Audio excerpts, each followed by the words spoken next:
అందరికీ మరణాత. ఈరోజు అంశము ప్రార్థన. మరి మత్తయి సువార్త 26వ అధ్యాయము 41వ వచనంలో, మీరు శోధనలో ప్రవేశించుకున్నట్లు మెలకువగా ఉండి ప్రార్థన చేయుడి. శోధన వచ్చాక కాదు, కానీ శోధన రాకముందే మరి దేవునికి మొరపెట్టాలి మనం ప్రార్థించేవారిగా. ఈ మాట ఎవరు చెప్తున్నారంటే యేసు ప్రభువు వారు చెప్తున్నారు. శోధనలో ప్రవేశించకుండానట్లు అక్కడ శిష్యులు దేవుడు ప్రార్థించమంటే మరి వారు పడుకుంటున్నారు. అక్కడికి పడుకోవడం అని దానికి సాదృశ్యం ఏంటంటే, ఇప్పుడు మనకున్న బద్ధకము, లేకపోతే నాకు ఆ పని ఉంది, లేకపోతే నాకు ఈ పని ఉంది, ఆ ప్రార్థన తర్వాత చేయొచ్చులే అని చెప్పి మనం నిర్లక్ష్యపరుస్తూ ఉంటాం ప్రార్థన. కానీ శోధన వచ్చేసాక మనం ఏం చేయలేం, కానీ దానికి ముందే ప్రార్థనను మనం చేయాలి. మెలకువగా ఉండి ప్రార్థన చేయాలి. దేవునికి ఎప్పుడు మొరపెట్టాలి. దేవా, మరి సమస్య రాకముందే మరి దేవునికి ప్రార్థన చేయాలి. అది ఎటువంటి సమస్య అయినా దేవుడు తీర్చగల సమర్థుడు. కాబట్టి పేతురు 1 పేతురు 4:7 కూడా రాయబడి ఉంది. అయితే అన్నిటి అంతమో సమీపమై ఉన్నది కాగా మీరు స్వస్థ బుద్ధి గలవారి ప్రార్థనలు చేయుటకు మెలకువగా ఉండుడి. ప్రార్థనలు చేయుటకు మెలకువగా ఉండుడి. స్వస్థ బుద్ధి గలవారే అంతము సమీపముగా ఉన్నదంట. మరి దేని అంతము? మరి పాపము బాగా ప్రబలుతుంది. దాని తర్వాత వచ్చేది ఏంటి? మరణమే కదా. మరణం అంటే మరి శారీరక మరణం కాదు, కానీ ఆత్మ. మరి దేవుడు మరి పాపం చేస్తూ ఉంటే మనకి మరణం సంభవిస్తుంది. మరి సమాప్తమైనదిగా కాగా మీరు స్వస్థ బుద్ధి గలవారై ప్రార్థనలు చేయటకు మెలకువగా ఉండుడి. ఎప్పుడు ప్రార్థన అంటే మనము అలర్ట్గా ఉండాలి. ఎప్పుడు చేద్దాంలే, ఆ తర్వాత చూద్దాంలే, లేకపోతే మనకు ఆ పని ఉంది కదా, మనము ప్రార్థన దేవుడు కనిపించడు కదా. అంటే ఏదైనా ఆఫీసర్ దగ్గరికి వెళ్తే మనకు కనిపిస్తారు కాబట్టి వాళ్ళు ఎందుకు భయం ఉంటుంది. మనం వారి దగ్గరికి వెళ్ళి కరెక్ట్ టైంకి వారి దగ్గరికి అటెండ్ అవుతాం. కానీ దేవుడు ప్రార్థన అంటే మనకు అసలు దేవుడు కనిపించాడు కదా, పర్లేదులే క్షమించే దేవుడే కదా, క్షమిస్తాడని చెప్పి మనం ప్రార్థన నిర్లక్ష్యపరుస్తూ ఉంటాం. ఎంతమంది రోజులు దేవుడికి కనీసం ఒక 10 minutes, ఒక 10 నిమిషాలు దేవునికి మనం ప్రత్యేకంగా దేవునికి సమయం ఇస్తున్నాం? ఎంతమంది ఇస్తున్నారు? ఇక్కడ ప్రార్థిస్తున్నారా? రోజు ప్రార్థన ఉందా? అట్లీస్ట్ పడుకునే ముందు, దేవా ఈ రోజంతా దీవించావు, మరి ఎంత అపాయం నుండి ఆపదల నుండి నన్ను తప్పించావు, ప్రయాణం చేస్తుంటే నువ్వు ఎంత కాపాడావని ప్రార్థన చేశారా? ఎప్పుడైనా పడుకునే ముందు కనీసం ప్రార్థన చేశారా? దేవునికి ఇక నుంచి మరి మీరు పెట్టుకోండి. అది ఒక డిసిప్లిన్ గా మీరు చేసుకొని పడుకునే ముందు ప్రార్థన. దేవా, నేనైతే మరి అలా పడుకుంటాను, ప్రార్థన చేయాలని గుర్తొస్తుంది. అమ్మో, మనం ఫోన్ చూడాలి అంటే మనము పర్లేదు, ఆ దేవుడు చూస్తాడు అని అనుకుంటాం. కానీ ఫోన్ చూడటానికి మనం బద్దకించం, కానీ దేవుడు ప్రార్థన అంటే బద్దకిస్తాం కదా. ప్రార్థించేవారిగా మనం ఉండాలి, బద్దకించకూడదు అస్సలు. అమ్మో, దేవుడు అంటే ఫోన్ చూస్తే మనకి పర్లేదు, కానీ ప్రార్థన మాత్రం మనం నిర్లక్ష్యపరుస్తాము కదా. మళ్ళీ అలా ఉండకూడదు. దేవుడు మళ్ళీ చూస్తాడు, నా బిడ్డ నా దగ్గరకు వస్తుందా, ప్రార్థిస్తుందా, మోకరిస్తుందా, నాతో మాట్లాడుతుందా, ఈరోజు సమయం నాతో గడుపుతుందా అని చెప్పి దేవుడు అలా చూస్తూ ఉంటాడంట. మరి ఆయన కొరకు మరి ఆయన ఒక్కరే మనం ప్రేమించడం కాదు, కానీ మనము ఆయనకి సమయం ఇవ్వాలి, ఆయనను ప్రేమించాలి, ఆయనను ప్రేమించే వారిగా ఉండాలి. యాకోబు 5వ అధ్యాయము 17వ వచనంలో, ఏలియా మన వంటి స్వభావం గల మనుషులే వర్షింపకుండానట్లు వారు ఆసక్తితో ప్రార్థన చేయగా 3.5 సంవత్సరముల వరకు భూమి మీద వర్షింపలేదు. అతడు మరలా ప్రార్థన చేయగా ఆకాశం వర్షం ఇచ్చెను, భూమి తన ఫలమిచ్చెను. ఏలియా ఏం చేశాడు? ప్రార్థించాడు. ప్రార్థిస్తే ఏదైనా సరే అది ఆగిపోవాల్సిందే. అది ఎటువంటి శ్రమ అయినా, అది ఎటువంటి మరి రోగమైనా, ఎటువంటి కీడైనా సరే ప్రార్థిస్తే ఆదుకోవాల్సిందే. అలాగే ఏలియా చేశాడు. మరి ప్రార్థన ఆసక్తితో చేశాడంట. అంటే ఇంట్రెస్ట్ తో, ఇష్టముతో, ఖచ్చితంగా దేవుడు చేస్తాడు అనే ఆసక్తితో ప్రార్థన చేశాడు ఏలియా ప్రార్థన చేయగా ఏం జరిగింది? అక్కడ 3.5 సంవత్సరములు వర్షం ఆగిపోయింది.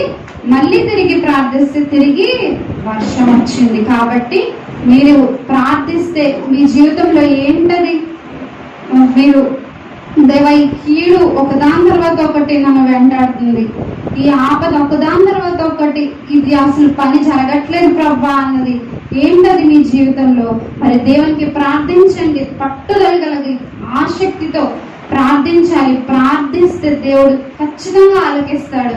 మరి దేవుడు యెషయా 58వ అధ్యాయంలో మరి అప్పుడు నీవు పిలువగా యెహోవా ఉత్తరం ఇచ్చును, నీవు మొర్రపెట్టగా ఆయన నేను నానను, ఆయన ఉన్నాడు.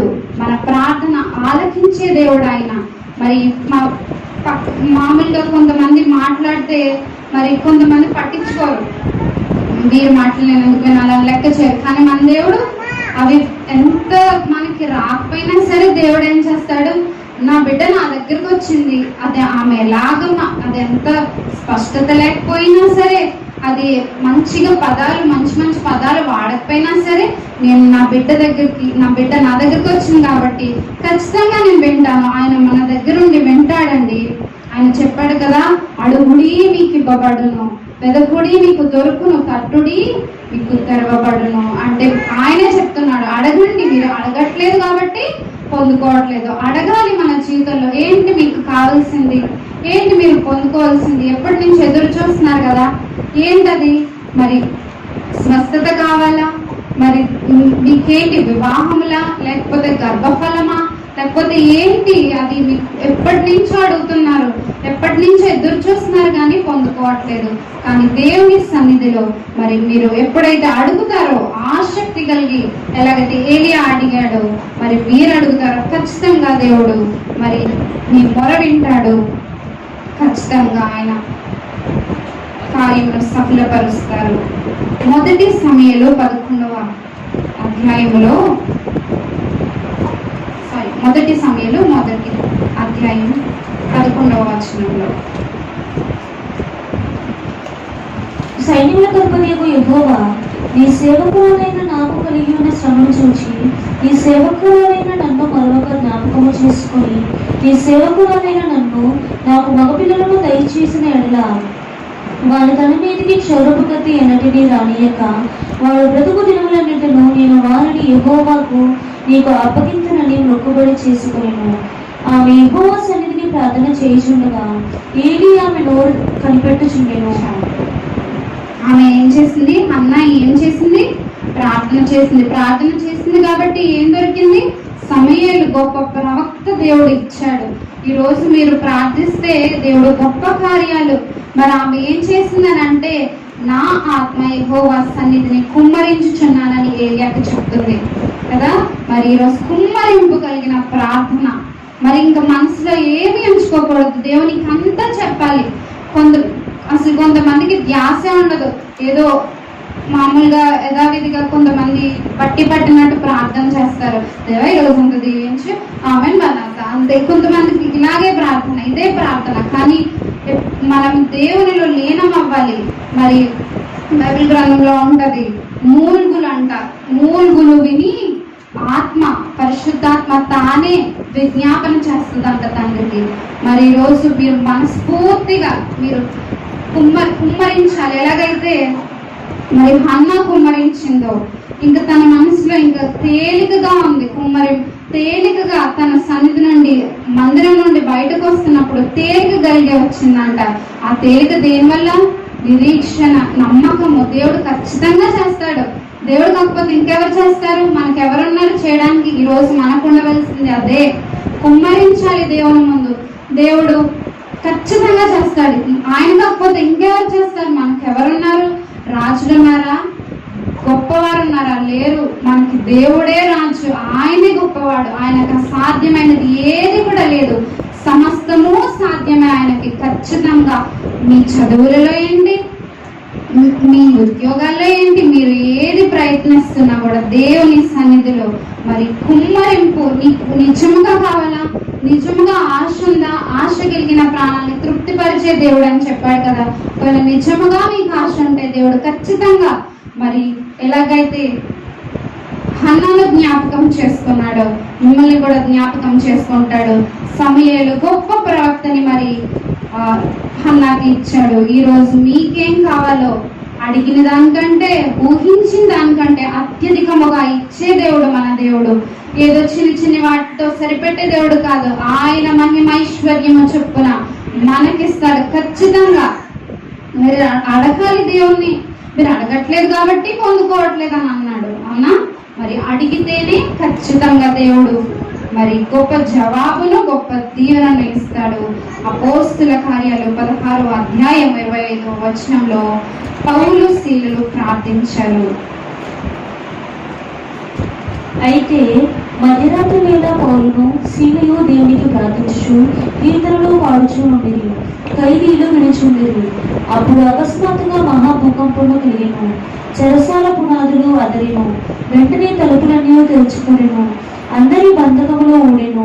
ఆమె అంత వారు ఎక్కడున్నారు? జైల్లో ఉన్నారు కదా. మరి పౌలు శీలయు జైల్లో ఉన్నారు. కానీ వారు మామూలుగా మనం జైల్స్ లో వేస్తే వారు ఏం చేస్తారు? ప్రార్థనలు చేస్తారా? చేయరు. కీర్తనలు పాడతారా? కీర్తనలు ఎప్పుడు పాడతారు? సంతోషంగా ఉన్నప్పుడు పాడతారని బైబిల్ గ్రంథంలో, మీలో సంతోషం కలిగినప్పుడు కీర్తనలు పాడుడి అని బైబిల్ గ్రంథంలో రాయబడి ఉంది కదా. మరి కీర్తనలు పాడుచు ప్రార్థిస్తూ ఉన్నారు. మరి అప్పుడు ఏమయ్యాయి? భూకంపము కలిగేను, చెరసాల పునాదులు అదిరెను, వెంటనే తలుపులన్నీ తెరుచుకొనెను, అందరి బంధకములు ఊడెను. మరి ఈరోజు ఏంటి? ఏ బంధకాల్లో ఉన్నారు మీరు? పాపం అనే బంధకంలో ఉన్నారా? లేకపోతే వేదన, దుఃఖము, బాధ, ఎంత ప్రతి ఒక్కరు ఆనందిస్తున్నా కూడా మనలో ఏదో ఒక బాధ ఉంటుంది, ఏదో ఒక వేదన. ప్రతి ఒక్కరు సంతోషిస్తారు, మనం వారితో సంతోషించాలని అనుకుంటాం, కానీ లోపల ఏదో బాధ, ఏదో వేదన, ఏదో అలా పట్టుకుని ఉంటుంది అపవాది. మరి ఏంటది? బంధకములు మీ జీవితంలో తెంపబడాలి. ఏంటవి? దేవుడు పెంచుతాడు ఖచ్చితంగా. దేని ద్వారా అంటే ఆ రోజు మరి వారు ప్రార్థించారు, కీర్తనలు పాడారు కాబట్టి వారికి ఏమైంది? చెరసాల పునాదులే అదిరిపోయాయి అంట. అలాగే తలుపులన్నీ తెరుచుకున్నాయి, అందరి బంధకములు ఊడెను. మరి ప్రతి ఒక్క బంధకము మరి యేసు నామంలో ప్రార్థిస్తే ప్రతి ఒక్క బంధకము, అది ఏ బంధకమైనా సరే, అది దేవుని ద్వారా మరి ఖచ్చితంగా ఆయనకు ప్రార్థిస్తే మరి ఊడిపోతాయి. మొదటి దశలోనిక 5:15 ఎవడనో కీడునకు ప్రతికీడు ఎవరికైనా చేయకుండా చూచుకొనుడి. మీరు ఒకరి ఎడల ఒకడును మనుషుని అందరి ఎడలను ఎల్లప్పుడూ మేలైన దానిని అనుసరించి నడుచుకునుడి. ఎల్లప్పుడూ సంతోషముగా ఉండుడి. ఎడతెగక ప్రార్థన చేయుడి. ఎడతెగక ప్రార్థన చేయుడి. మరి కొన్ని విషయాలలో మనం ప్రార్థన ఒక ఎక్స్టెండ్ వరకే, కొంచెం వరకే మనం చేస్తూ ఉంటాం. ఇంకా అది జరగకపోయేటప్పటికి మనకి విసుగు చెంది మరి ప్రార్థించము, వదిలేస్తామా, ఇంకా దేవుడు పట్టించుకోవట్లేదులే, ఇంకా చెప్పడం కూడా వేస్టే అని చెప్పి మనము పట్టించుకోము. కానీ ఇక్కడ ఏమని రాయబడింది? ఎడతెగక ప్రార్థన చేయుడి. మరి ఇంకా ఆపకూడదు. ప్రార్థన చేస్తే అది పొందుకునే వరకు మరి ఆపకూడదు.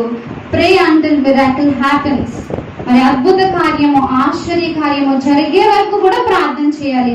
మధ్యలో విసుగు చెంది, మధ్యలో ఇంకా చేయడేమోలే, ఇంకా పట్టించుకోవట్లేదులే, నన్ను విడిచిపెట్టేశాడేమోలే, చూడట్లేదేమోలే అని అనుకోడు అలా అనుకోడు దేవుడు. మనం అలా అనుకుంటాం, ఇంకా వదిలేశాడు, సో మనం కూడా ప్రార్థన చేయొద్దు, ఇంకా ఆపేద్దాం అని అనుకుంటాం. కానీ మరి దేవుడు అలా అనుకోడు. ఖచ్చితంగా మీరు ఎడతెగగా ప్రార్థన చేయాలి. మరి బహుగా ప్రార్థన చేయాలో విసుగుదల చెందరాదు, ప్రార్థన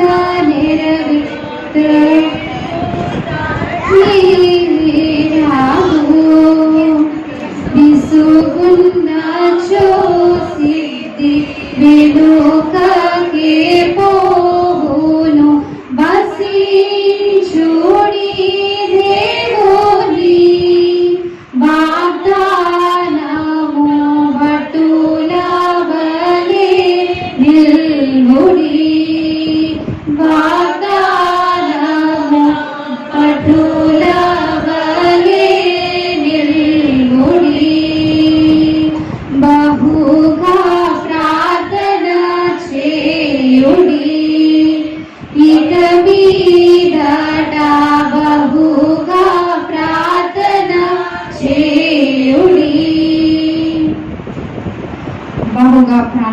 విసుగక ప్రార్థన చేయాలి. మరి మనము ఇంత జరగట్లేదు కదా అని చెప్పి దాన్ని ఆపేయకూడదు, కానీ విసుగకుండా మరి దేవునికి మొర పెట్టాలి. మరి ఇందాక హన్నా గురించి మనము మాట్లాడుకుంటుంటే మరి ఆమె కుమ్మరించింది.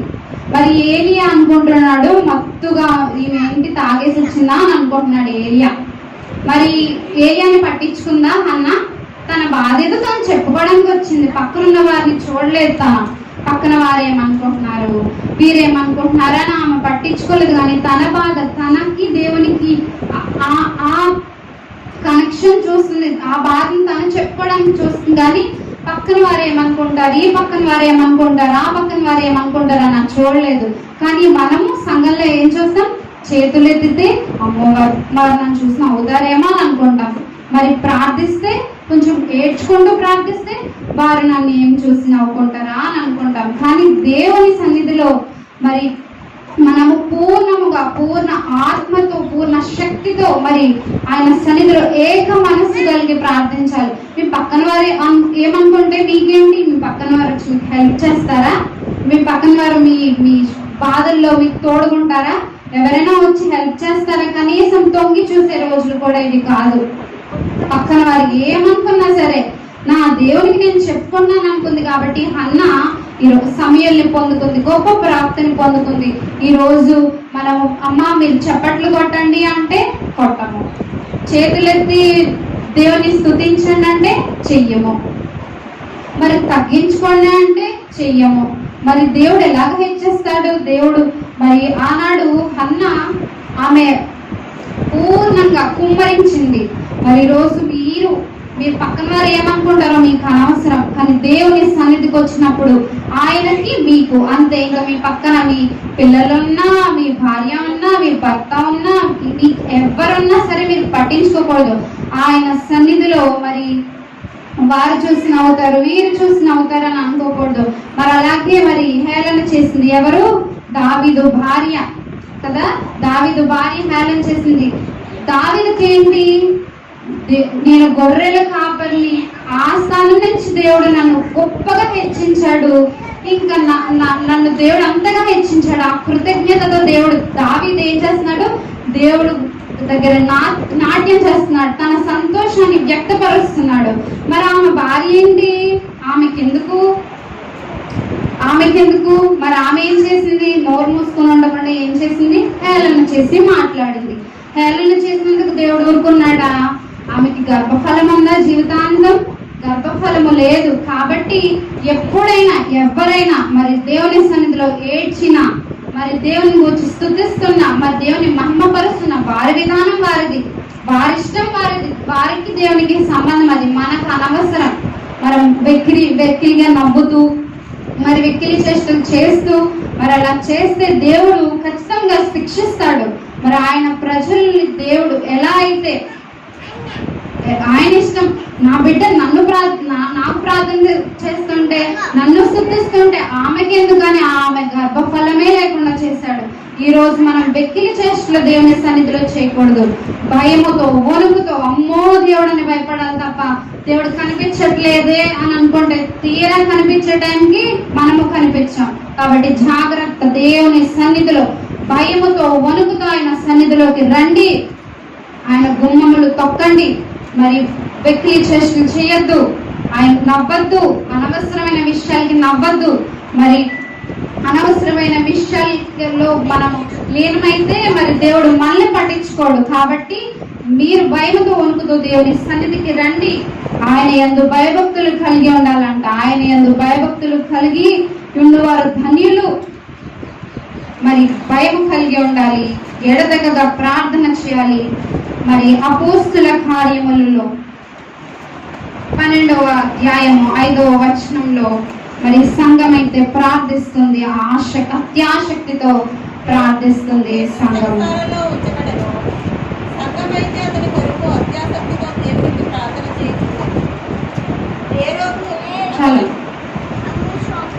పేతురు చెరసాలలో ఉంచబడిను, సంఘం అయితే అతని కొరకు అత్యాశక్తితో దేవునికి ప్రార్థన చేర్చుండెను.